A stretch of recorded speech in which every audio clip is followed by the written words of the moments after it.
continuación, el doctor Felipe Carlos Viesca nos presentará su ponencia El abastecimiento y consumo responsable de alimentos en Toluca, Estado de México. Bienvenido, doctor.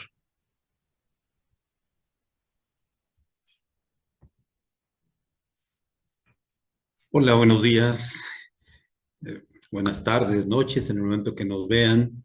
Y antes que nada, pues agradecer la muy atenta invitación que la Universidad del Caribe realiza, ¿no?, año con año para participar en este congreso, y gracias también, ¿no?, por la oportunidad de presentar, ¿no?, estos resultados preliminares de una investigación en curso.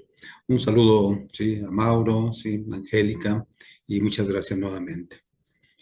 Entonces, el tema es abastecimiento y consumo responsable de alimentos en Toluca, Estado de México. Aquí presento una breve introducción que incluye la problemática en la que estamos inmersos al día de hoy y de la que desgraciadamente pareciera que no somos del todo conscientes, ¿sí? Para mí esta problemática representa ya al día de hoy una cuestión de vida o muerte, ¿sí? Así, literalmente, con lo que hemos visto particularmente en los últimos meses, los últimos años, ¿sí?, en cuanto al cambio climático. Pero bueno, realmente es una problemática muy, muy compleja. Así tenemos que al día de hoy, pues hay que proporcionar alimentos para 8.200 millones de personas.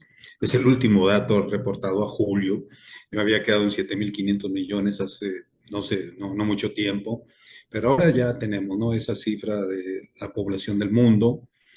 Ante esto, bueno, ya es muy sabido, ¿verdad?, que necesitamos varios planetas para que esto sea sustentable y se presenta un grave, grave agotamiento de los recursos naturales.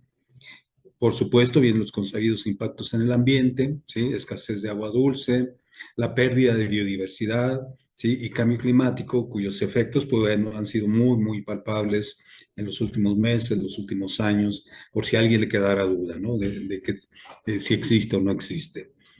Por supuesto, todo esto acarrea un ambiente de marginación y pobreza en ámbitos sectores poblacionales, ¿sí?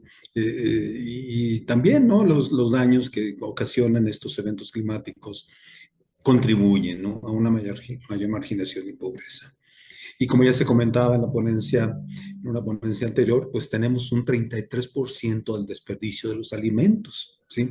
En toda la cadena de aprovisionamiento, desde que se cultivan, se producen en el campo, hasta que se llevan a la mesa y luego el desperdicio, ¿verdad?, que se genera también con estos residuos, cuando se sirven cantidades muy grandes, se desperdicia una gran cantidad, etcétera. Entonces, todo esto configura una situación realmente muy, muy problemática, muy, muy grave, ¿sí? Insisto, de la que pareciera que mucha gente, muchos, pues, de todos los niveles, ¿sí?, este, hasta universitarios, ¿no?, compañeros de trabajo, que no son sensibles, ¿no?, ante esta problemática, ¿sí? Y de la cual la gastronomía es un elemento muy importante, ¿sí? Hay una fuerte contribución de toda la actividad relacionada con la preparación, transformación, consumo, venta de alimentos, ¿sí?, todas ellas vinculadas con la actividad gastronómica y se deberían de ser, ¿no?, de los primeros en enfilarnos a hacer nuestra contribución a la solución de este problema, por supuesto en la medida que nos corresponde y en los alcances que nos toca. Entonces, el objetivo de esta investigación, insisto, cuyos son resultados preliminares los que presento aquí, es identificar los hábitos de abastecimiento y compra de alimentos por los consumidores en Toluca como un paso previo al planteamiento de alternativas de solución. La metodología, entonces aquí usamos un método cuantitativo, la encuesta, ¿sí? Y entre septiembre y octubre del año pasado diseñamos y aplicamos un cuestionario cara a cara a personas mayores de edad, es decir, mayores de 18 años, en tiendas departamentales, tianguis y mercados del municipio de Toluca. Entre otros resultados, tenemos que algunas características generales que nos ayudan más o menos a identificar el segmento poblacional de personas que estudiamos fue un promedio de 44 años para fines prácticos, una mínima de 19 años y una máxima de 86 años. 70% fueron mujeres y 30% hombres. Entonces se aplicó este cuestionario a las entradas y salidas de este tipo de negocios que ya les comentábamos y de ahí se identifica, ¿verdad? Estas características sociodemográficas muy, muy generales.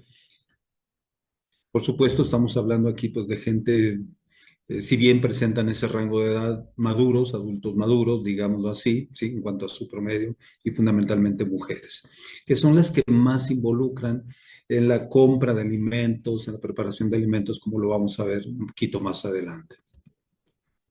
En cuanto a ingreso mensual, entonces tenemos que alrededor del 70% de los encuestados ganan a lo más 10,000 pesos. Al menos ese fue el dato que nos dieron, ¿sí? Máximo 10,000 pesos, ¿sí? El 75% de los encuestados. Y eso nos remite, por supuesto, pues a un perfil en estos términos pues, de ingresos bajos, ¿sí? Y en ese contexto hay que entender, ¿verdad? Las respuestas que se proporcionan un poquito más adelante. Ahí destaca también, ¿no? En el siguiente grupo, un 15% que gana entre 10,000 y 15,000 pesos. El porcentaje del ingreso familiar, ¿sí? Dedicado a los alimentos, pues es alarmante, ¿no? En mi opinión es alarmante, aunque no porque no debería de dejar de sorprendernos, se justifica o dejaría de llamar la atención. Entonces, así tenemos, destaca acá, por ejemplo, ¿no?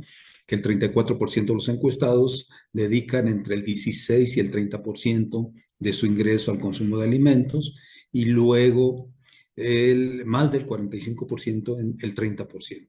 ¿Sí? Entonces, insisto, son datos altos, ¿no? De llamar la atención, ¿no? Como una buena parte del ingreso, ¿no? Más de la mitad en algunos casos, se dedican solamente al consumo de alimentos. Insisto, para este grupo poblacional definido de esa manera preliminar. ¿Quién prepara los alimentos? Aquí tenemos que tanto la preparación como la compra de alimentos son actividades, siguen siendo actividades netamente femeninas, ¿sí? Entonces predomina la mamá, por ejemplo, ¿sí? La hija, la esposa, la abuelita, ¿sí?